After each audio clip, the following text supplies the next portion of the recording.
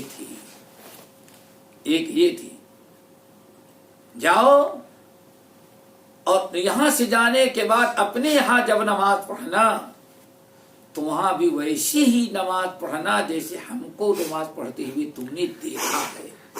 نبی علیہ السلام نے باقاعدہ پابند کیا کہ یہاں سے جا رہے ہو، وہاں جانا، صلو کما رأیتمونی اصلی، دنیا میں کہیں بھی رہنا نماز ویسے ہی پڑھنا جیسے ہم کو نماز پڑھتے ہوئے دیکھا ہے۔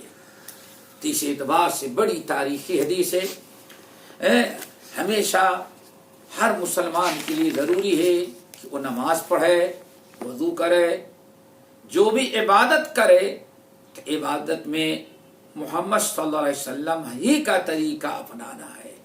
نماز، ذکر اذکار، جمعہ، جماعت، جو کچھ ہمیں وہی کرنا ہے اور ویسے ہی کرنا ہے جو اللہ کے رسول نے کیا اور جیسے کیا۔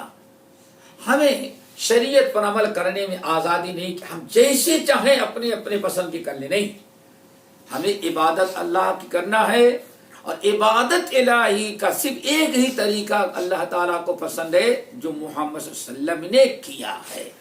محمد صلی اللہ علیہ وسلم نے جیسے کیا اسی کی روشنی میں عبادت کرنی چاہیے، اور تبھی عبادت قبول ہوگی۔ اللہ تعالی ہم سب کو عمل کی توفیق نصیب فرمائے۔ اقول قولی ھذا واستغفر اللہ من کل ذنب واتوب الیہ۔